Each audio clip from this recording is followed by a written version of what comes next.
PBS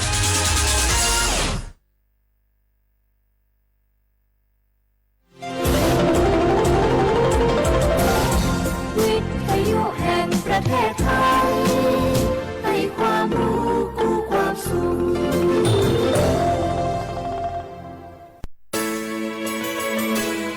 สถานีวิทยุกระจายเสียงแห่งประเทศไทยจังหวัดเชียงใหม่ AM 1476 กิโลเฮิรตซ์สถานีวิทยุภาคภาษาชาติพันธุ์แห่งเดียวในประเทศไทยที่มีความทันสมัยเชื่อถือได้สร้างอัตลักษณ์กลุ่มชาติพันธุ์สู่สากล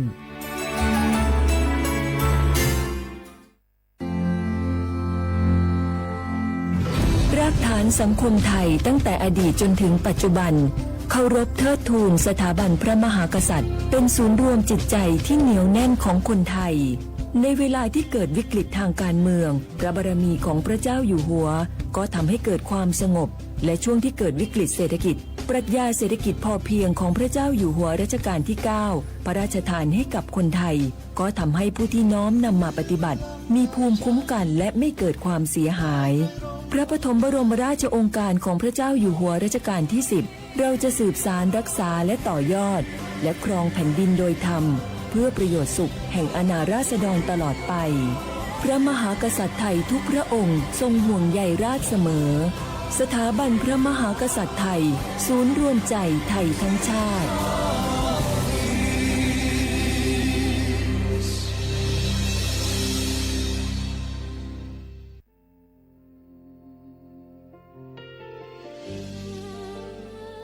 พระเสด็จสู่แดนสวงไทยทั้งปวงน้อมสำนึกในพระมหากรุณาธิคุณตราบนิรันดร์ข้าพระพุทธเจ้าข้าราชการและเจ้าหน้าที่สถานีวิทยุกระจายเสียงแห่งประเทศไทยจังหวัดเชียงใหม่กรมประชาสัมพันธ์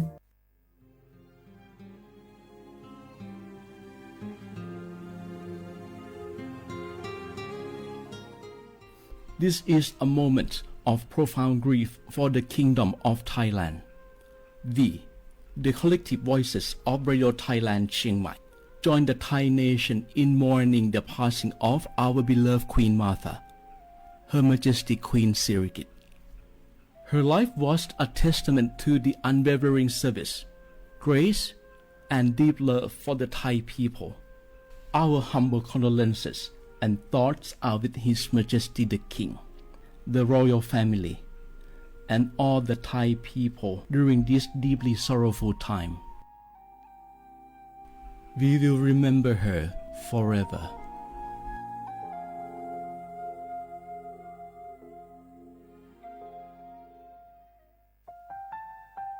วานูลิซูชีแท้มีคนแนวจามาอามุสานีมาอาคือทิลิซาโงวานูวาซึมาอาคือเฟมาโกวาทัวมาทิลิชิควาลิปดูแท้มีคนแนวจามาวานูลิซูชิซาควาซาโวอามาคือตาโฮเลทิลินีมาจาจานีมาทิลิซาจาโง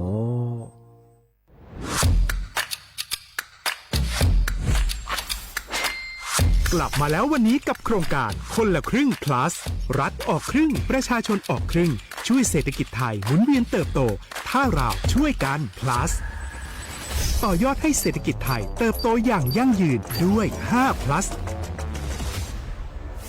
plus ที่ 1 เพิ่มช่วงอายุผู้เข้าร่วมโครงการจาก18ปีเป็น16ปี plus ที่ 2 เพิ่มวงเงินใช้จ่ายจาก150 บาทเป็น200 บาทเพิ่มพลังซื้อของประชาชนเพื่อกระตุ้นการหมุนเวียนในระบบเศรษฐกิจฐานรากลดภาระค่าครองชีพ plus ที่ 3 เพิ่มสิทธิพิเศษด้วยการดูแลผู้ที่อยู่ในระบบภาษีให้ได้รับสิทธิพิเศษมากขึ้นเพื่อสร้างแรงจูงใจให้ทุกคนร่วมอยู่ในระบบอย่างโปร่งใส plus ที่ 4 เพิ่มโอกาสให้นิติบุคคลขนาดเล็กเข้าร่วมได้ให้ธุรกิจเติบโตเป็นกำลังสำคัญของเศรษฐกิจไทย plus ที่ 5 เพิ่มทักษะใหม่เพื่อพัฒนาให้ร้านค้านำความรู้ใหม่ๆมาช่วยเพิ่มยอดขายลดต้นทุนเรียนรู้เติบโตและปรับตัวไปกับเทคโนโลยีใหม่เพื่อสร้างเศรษฐกิจที่แข็งแกร่ง จากคนละครึ่งสู่คนละครึ่ง plus ไม่ว่าจะสั่งข้าวคนละจานชาเขียวคนละแก้วขนมเค้กคนละชิ้นหรือหลายๆชิ้นก็ใช้ส่วนลดได้ทันทีสูงสุดวันละ200 บาทแถมใช้กับฟู้ดเดลิเวอรี่ก็ยังได้สำหรับประชาชนไทยอายุ 16 ปีเป็นต้นไปสมัครรับสิทธิ์ผ่านแอปพลิเคชันเป๋าตังวันที่ 20-26 ตุลาคม 2568 สำหรับร้านค้าที่สนใจร่วมโครงการสมัครได้ผ่านแอปถุงเงินวันที่ 15 ตุลาคม ถึง 19 ธันวาคม 2568 แล้วเตรียมพร้อมรับลูกค้าจากทั่วประเทศ เพราะนี่คือโครงการที่คนไทยทุกคนช่วยกัน plus เพื่อให้เศรษฐกิจไทยโตไปพร้อมกันโครงการคนละครึ่ง plus ดำเนินการภายใต้เป้าหมายที่ชัดเจนของรัฐบาลในความต้องการกระตุ้นเศรษฐกิจลดภาระค่าครองชีพให้ประชาชนและยกระดับศักยภาพผู้ประกอบการไทยให้พร้อมในยุคดิจิทัลโดยยังคงยึดหลักความโปร่งใสตรวจสอบได้และป้องกันการใช้สิทธิ์ที่ผิดวัตถุประสงค์คนละครึ่ง plus เพิ่มพลังเศรษฐกิจไทยพร้อมโตไปด้วยกัน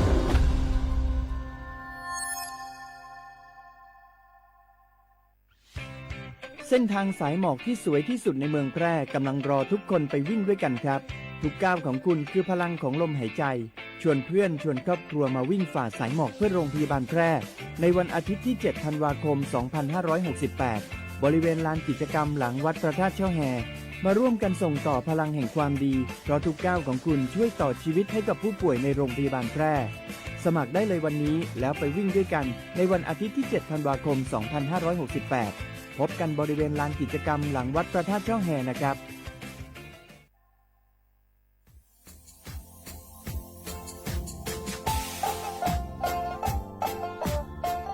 นาถึงมาปีมาซื้อจีนชมังโงมัญญาคณะรัฐมนตรีไงมีมติย่างกว่าอยู่หัวมองเมื่อเหื่อยกุลาซื้อหาหนีซื้อกูยังไงยิ่งคงอยู่ตรงนี้ชดซื้อฉีกว่าย่าไปรับมองเมื่อเหื่อแก้ไขปัญหาไงสถานะอาทิตย์ยังเหื่อสัญชาติไงเอาถ้าเป็นคนเนี่ยว่าจะส่งไงอาทิตย์บัญญัติยากฎหมายถือว่าไปรับมองเมื่อเหื่อไงมาตราที่17ไงแห่งพระราชบัญญัติคนเข้าเมืองไงพอสองงไม่อยากให้ญี่ปุ่นอยากให้หนีตัวเนี่ยหนีซึหนีกวางกันเทวถ้ามีคนเนี่ยว่าดูแลโซอาทิตย์เนี่ยคือมือจ้าจางงเป็นยังไงอาทิตย์เนี่ยว่ามีทะเบียนประวัติคือถูกต้องอยู่ไงอาทิตย์แบบว่าสารว่ายื่นขอสถานะไงคนต่างด้าวเข้าเมืองโดยชอบด้วยกฎหมายที่ดียินหน้าบุรุษไงอาทิตย์ทยากฎหมายถือว่าไปรับมาเพื่อไงมาตราที่7ทวีไงแห่งพระราชบัญญัติไงสัญชาติยึดขวงงไปเฮอพศยังไง2508ไงเอาถ้ามีคนได้ว่าเฮตาซุงโงไม่ยังไงอาทิตย์ยังเฮอาบามันก็จะเฮอามาไงเอาว่าอยู่ในทะเบียนประวัติบุคคลไงอธิบายว่าไม่มีสถานะทางทะเบียนมาจุบะเฮสามารถยื่นขอสัญชาติไทยที่กรุงเทพมหานครไงยื่นที่สำนักบริหารการทะเบียนกรมการปกครองไงอธิบายเราส่วนต่างจังหวัดจากสุบะกว่ายื่นต่อในอำเภอตานภูมิลำเนาไงปีขวานแล้วก็จะบอกว่าอำเภอยิ่งที่ยื้อชองยื้อเวลาโง่ไม่ยากว่าเวลาใช้กันยาขนาดถี่เนี่ยขวานยี่นวันยี่สิงอันเดียบเฮนี่มีกับพวกขวานยี่ที่น่าเหี้ยโชฮายี่ซึกูยังไงยุคคนยี่ตัวเหี้ยโชซึกูกว่าเสือทีนี้ยื้อชองแต่มาปีมาซึ่งจุดเช้าว่าชาวได้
学话不老话啊，阿么啥，你莫话你啥么啊，阿我历史我都做的话ไปแล้วไงอาวุลิสุงปากกากุแม่ทาจิ้มหมายงานสถานีวิทยุงานกระจายเสียงแห่งประเทศไทยจังหวัดเชียงใหม่ว่าโดยจ้างานไหนๆก็คือชมโมควานีจิตโมงานที่มูลงมันจะคือหนีโมควานีคือสามโมทีนี้มันคือหนีขวาที่เรียกด้วยงานทีนี้ควานีเนี่ยที่เรียกโดยจ้างานเอาว่าวิทยุว่าโดยจะมองว่าคือยี่ระบบไงAM ไงไปยี่ความถี่เนี่ยคือที่ตัวลิฮาสิคือถูกกว่าตัวเนี่ยคือตัวหลางานนี่มีถึงยังไม่ยังไงสติฮาลีนี่ถึงยังไงนี่มีถึงยังบ่คือนั่นนี่ถึงยังไงนี่มีถึงยังบ่คือยังคือเธอบ่ฮอวันอังคารที่10วันอังคารที่14วันอังคารที่4ไงเดือนพฤศจิกายนยี่กูบ่เคยหนีตัวหัวเฮียสดซื้อเฮกงทีนี้ไงนี่มีที่มุลเฮินนั่นคือถึงมาปีมาสื่อจีนเชื่อมังว่าคือมสารุยากรมอุตุนิยมวิทยาไงก็คือแจ้งเตือนพยากรณ์อากาศไงที่มีฮิลุยจากกุตบุว่ากุญิโซเตญิโซยากรมอุตุนิยมวิทยาไงยาแจ้งเตือนฝรั่งมังว่ามันสติหางที่นี่มีความยิ่งคือเสนอ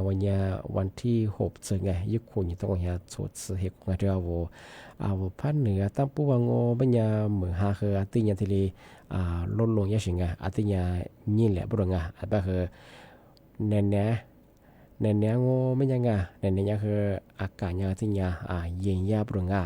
อาจจะเป็นอย่างที่วันที่7ความยิ่งวันที่10สติหาสิ่งความยิ่งเสียงเป็นยังแต่มาคือเอาภาคกลางเจภาคตะวันออกอาจจะยังคืออีสานตอนล่างอาจจะยังคืออาจจะมันยังคือเหมือนอาทิลีคืออย่างเลียบรุงอาทิบ้างมันยากกรมอุตุนิยมวิทยาบ้านบางเมืองเอาเธอพื้นที่ภาคเหนือภาคกลางภาคอีสานจะสูงคือบางอย่างคือแต่ยาฝาละจำหมอบรอยขวางอาจจะปีว่าเหมือนคือพัดเลี้ยงบางอย่างแต่มันคือมีโอกาสว่าอยู่บางคนนี่ซาสเรียลามาดงอาจจะยังคืออาจจะหยบมันน้ำท่วยังมาที่เล็กหน้าบางอาทิบางคนบางอย่างจะอาจจะลุกคุยเคยมีจ่าส่งบางอย่างมาเคยยังคือจามตาบางทีวันที่7วันนี้วันที่10สติหัดงญี่ปุ่นตรงนี้สดสื่อเหตุการณ์ยากเลยที่เจนเตอร์ฝรั่งอาทิยังที่เอาเกษตรกรเอามีลุยจะสู้เอาจะโรดเตอสู้มาเคยยังคืออาทิยาจามตาบุรุษเอาที่อะไรกาจัวอะไรป้องกันสมัครที่กาไปเฉยๆมาเนี่ยจะเป็นความมีฮิโรฮายมคือพันเลี้ยมันยังคืองอนี่มันคือความเสียหายที่เล็กหน้าบุรุษอาจจะเป็นวันที่7ข้อนี้วันที่10มาคือยังคือเหมือนหาเลี่ยมมั้งอาจจะเป็นเอาพัดเหนือไปคือวันที่4ข้อนี้วันที่6มันยังคือเหมือนหาเลี่ยมมาคือยังที่ยังที่นี่แหละเป็นสิ่งก็คือยังเน้นๆมันยังคืออากาศยังคือยังยาปรุงอากาศยังเยี่ยงที่ยังคือมันเกิดจากบางช่วงบางอะไรก็จะคือมาก็เดี๋ยวมากว่าเช็ดดูแลสุขภาพอย่างที่จะคือเมื่อสายแบบนู้เอาพัดเหนือบางบางพื้นที่คือเหมือนหาขึ้นเลี้ยงถ้าจิ้มไปคือเหมือนหาขึ้นเลี้ยงนี่แน่นอนฉันถ้าพูดเยอะคือจะก็จะบางคือเหมือนหาเลี้ยงมั้งจะกูถึงก็ตัวมาคือสู้กว่ายาก่อสร้างจะช่วยงานจะกูใช้มาจวงที่เป็นอย่างเช่นมาโลเชื่อคืองานตัดแต่เนี่ยเชื่องานที่ก็ตัวมาคือกว่าสู้ปสมีมาคูระวังรับพัชเนี่ยได้ไปคือโลเชื่อคือแต่ชื่อมันสรุปจากว่าจะกูจะเหลือสิ่งไปคืออันตรายยังจะกูจะบาสุดยุ่งหัวจะหลบพูยังมั้งอันตรายยังมันหันเลยไปคือโลเชื่อคือเนี่ยคือตัดแต่เนี่ยเชื่อจากว่างานจะชื่อมันสรุปคืออะไรที่จะคือเลยคือวิเบคือเชื่อมาคือชื่อจำมาไปคือหัวมันอันตรายยังไงมันคือมันหันเลยจะไปคือโลเชื่อคือตัดแต่เนี่ยเชื่อจากว่างานที่เนี่ยคือที่ถึงมังไม่ยังเอาโลชิโซงไม่ยาเธอเหมือนฮาริจ้องไม่ยังมากว่าที่ป่านั้นฝงว่าลมเลยเชายี่กระจวายอาจจะชุกมาไงยี่สิกิดมาเหอพี่ว่ายี่หมูอายุกันเลยมาเหอมีชาปาลืองอชาปากึ่งพามันก็ว่าจะเหมือนหาก็ปลีบ้าเหอเชื่อบ้าเหอเชื่อมันนะบ้าเหอโลเชื่อเหออันตรายยังเชื่อมันนะว่าอาจจะหนูเหมือนฮารินะยี่也么的ที่ยินน่าเสียงไงเหมือนลิจะว่าหลวงเชื่อว่าเขาชินนะว่าเขาโนคือเหมือนเขาลีน่านี่หัวเหนียวเสียงไงอาจจะว่าหลวงชื่อสมมติยังไงเอาที่ญี่ปุ่นนั้นฟงไงว่าสิ่งยินว่าเขาหมออายุเลยว่าเขามีฉบับเลือฉบับเกินอาจจะเป็นความเหมือนเขาเรียกว่าเขาหลวงชื่อน้ำมันไงอาจจะเนี่ยว่ายิบเบ็ดเถื่อนไงอันมาคือน้ำมันเครื่องของเป็นความว่าญาติเจ็บบ้างไงมันคือจะเนี่ยกว่ากูยังก็เชื่อจากความง่ายที่ว่าหลวงตัวว่านี่งอมันซ่าหนาส่วนนี้มันซ่าแต่เขาเขาเยอะบ้างไงมาอยู่ก็แต่คือเอากับกูยังไงตัวสภาพลอยสองงานมาคือแต่มาเจนเตยช่างงานที่นี่ที่ถึงมางอมันยาสำนักงานตำรวจไงเคยถึงมาแจ้งเตือนฝรั่งกันทำบางว่าไม่ได้นะปีมากยุ่งนะงอเดินมาสายข่าวยุบปอดเรามาจะมาคือไงเธอปลายปี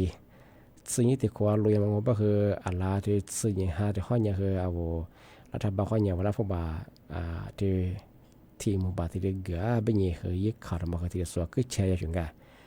การย้ายไปส่วนก็คุณยังกับตัวยังไงมาข่าวยุบปองอามาสาวว่าส่วนอามาสาวที่รัฐบาลยังคือย่าเนี่ยนโยบายที่ชิมาจูบางงานที่จะคือหมอว่าอยู่บางงานที่ผู้บังคับมังอาจจะเป็นอย่างว่าชาวบ้านมากันยังคือทัดจิตบางงานมีอันนี้เป็นเด็กคนละนี่สนักคุณได้ยังไงที่ว่าธรรมะสนใจสมัยคือยี่อันหนึ่งส่วนไงนับปฏิสังไงจะมาคือสนใจยังไงคือสนใจยังไงโอ้สิ้นปีเนี่ยคือผู้บังคับบอกว่าเป็นยังคือเอาปีใหม่จะกับปีหรืองอเดี๋ยวมาคือไงบ้างคือมายึดข่าวยึดปองกันได้ยากคืออาจจะแจ้งฝรั่งมาขยันคือถัดจิตไปถึงไงเป็นข้อโน้ตจะมากุยนี่มาตัวนี้ไปคือสุดแล้วกูใช้ยืงอจะสมัครสบายสุนี้ดีนี่คือกุลีที่ไปคืออาจจะมีความเสียหายเกินได้ถึงไงนุบฟูจากที่จากกุลีมาดูงอนุข้อมูลส่วนตัวงอทำมาคือสุดแต่ถึงไงอาจจะไปคือมาเลเซียสุฝรั่งคือไงว่ายึดข่าวยึดปองคือยังยากไงมาคือสู้กับกูตัวยังไงมันมาสักนี่ตัวนี้คือสมัยมากุลีมาอย่างไงสุดท้ายแบบเจอข้อมูลสุดเองบอกว่าบัญชีธนาคารคือสุภาพให้ดีมาคือเกินได้ไง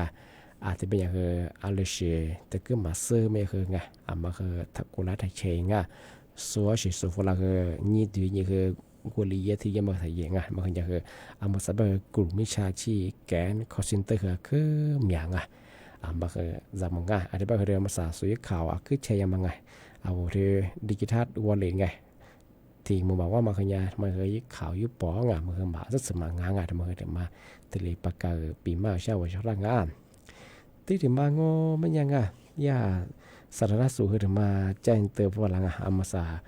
มือหาเลี้ยมึงเบี้ยเคยชงมาเคยที่ยาลำมาลาวาเย่บางเธอเอาเห็ดทั่วบ้านนางเอาไข้เลือดอ่อนมาเคยไงมาสับเคยไข้เลือดอ่อนนูสุคือมีหาไม่ถึงไงเท่าที่พื้นที่จังหวัดเชียงใหม่ว่างอาจจะแบบว่าเมื่อหาลีนักย่างเอาหินกันเลยก็จะเหือมาแต่กว่าชิงอาจจะกว่าจะเพิกฟ้าแก้ฟ้าตรงตีละบางมีฉากคู่ฟุกภาพงานมันยาจะเห็ดทมาลานี่คืออีฟุกก็แบบที่จะเปิดแล้วแบบเอาหินกันเลยก็จะเห็ดทมาจะเปรี้ยวเมียแบบจะแล้วคู่ว่าคู่แบบอินนามาเจอแบบเอาไข้เลือดออกไข้มาเรียเกินหน้าแบบอาจจะแบบเมื่อหาลีจะอย่างมาก็เดี๋ยวมาดูแลสุขภาพของงานน้าแบบยุ่งเอาสุขภาพคือมันยังคือนึกฟูบามีสะดวกคือไงเอาพวกมันทางสุขภาพไงมาก็เดี๋ยวมาก็เดี๋ยวมาเช้าใช่ไงอาจจะแบบไงเอาเสนอข้าวใช่แบบไงมาก็เดี๋ยวมาดูแลสุขภาพยังไงจำแบบดวงแบบไงอันมาจากด้วยประโยชน์มันโจไม่ยังคือทัดจากตัวไงอันมาจากด้วยก็ดูแลเบี้ยมางให้ประโยชน์มันจะเป็นอย่างคือต่อความจากมาชงงานมาเกิดมาปีมาช่างงานอาทิตย์เป็นยังไงมาซะนั่นแหละคือมึงว่าตัวขวาเงินนังอาชีดาวอาจีน้อหน่อยมือแห่จะสู้มึงว่าตัวจุดดีชุดงเอาจีแท้ลิสุชิมึงว่าไม่ลงอันนี้โซลิสุชิมึงนั่นนั่นยังจะขวาง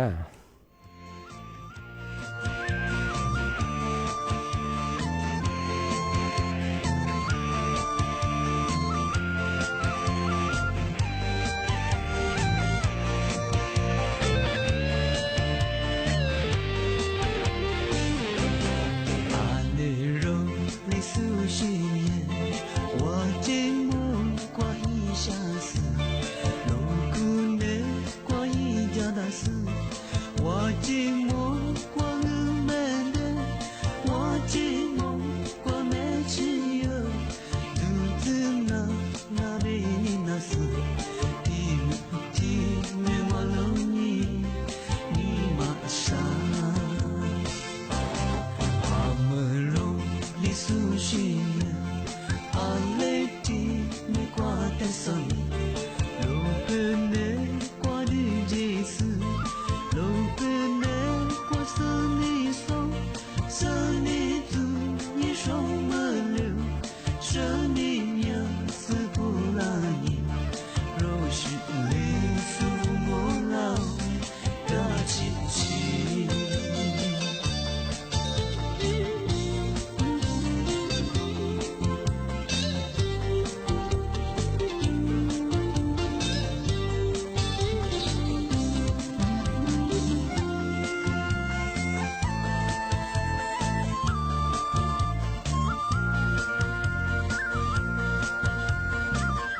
斯，我寂寞我冷冷的，我寂寞我没自由，独自那边那斯，提我路你马萨，阿姆罗里苏西呢，阿雷提没挂的桑。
ที่นี่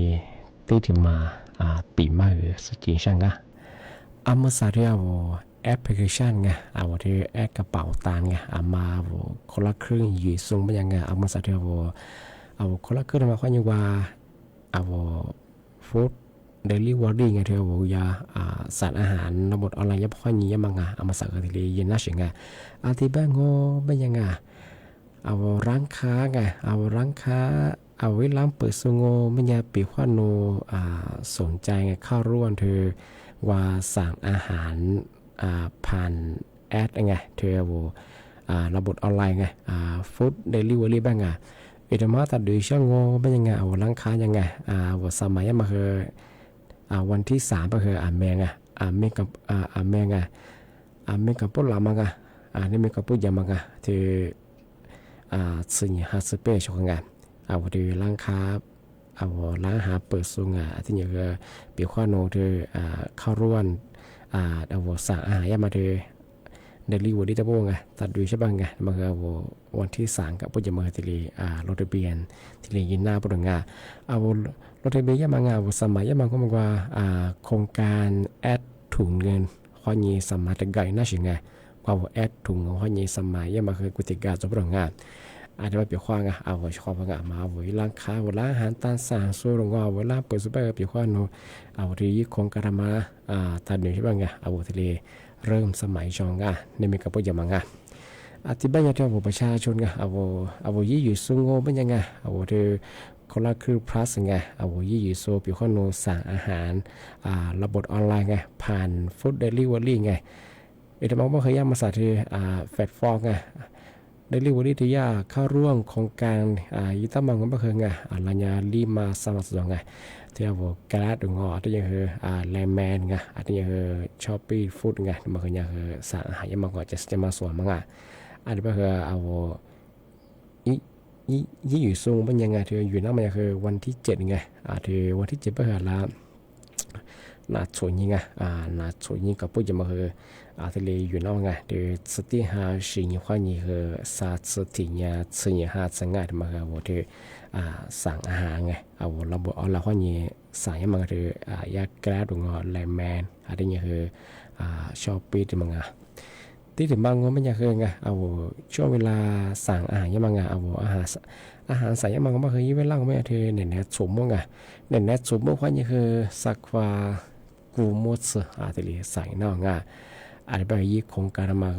หนาก็มาว่าสิ้นสุดมันยังซาสติญาสิ่งหาที่เลยใส่อยู่นอก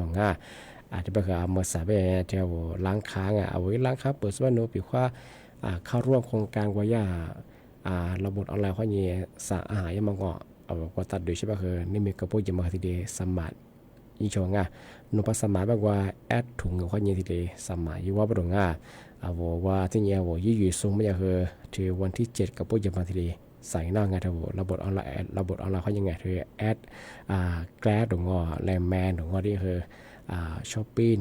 ฟู้ดมั้งอันนี้มันคือสารหน้างานที่แบบนี้ชอบมันคือทำไม่ได้ไปข้าวภาษาบ้านยังไงที่วันที่7ในวันนี้ที่สารหน้างานที่แบบยังไงนี่ไม่น่าปีมาคือที่แรกจองชอบที่ประกาศมาทำไม่ได้ที่วันที่7วันนี้วันที่10มายากรุงอุตุนิยมวิทยาที่มีแต่พวกกุญยิสุดแบบช่วยพันหนึ่งก็คือเมืองที่เรียนมาคือจวงที่นี่เดียว4วันนี้โฉบก็คืออากาศคือที่นี่ไหนก็คือเนี่ยยาบลงมากดเดี๋ยวมาดูแลสุขภาพเยอะชัวร์มาเกิดด้วยแล้วก็เยอะโหลชิสุบก็คือโหลชิบมันแต่เนี่ยเชื่อมันหันเลยก็คือจะเกิดตัวจะกลัวมาขาดจะกลัวเนี่ยเชื่อก็คือโหลชิมันจะเลยจะอันตรายยากแต่มาเดี๋ยวมาแจ้งเตือนอย่างอาจจะแบบสั้นในงานชมมุขวันนี้จีมัวคือตัวหมดเลยกว่าอาจจะแบบในเมียบริการลิสงประกาศกุบัตรจิ้มหมายงานสถานีวิทยุกระจายเสียงแห่งประเทศจังหวัดจะหมายว่าโดยอย่างบริษัทวิทยุวันนี้นันนาจาสูงอาทิตย์ทาวไลสวติสุดคือบุมองอาจจะแบบนั่นแหละทัดซาเดี๋ยวเที่ยงงบริษัทคือบุมองเขาว่าสวัสดีครับ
一马把早自言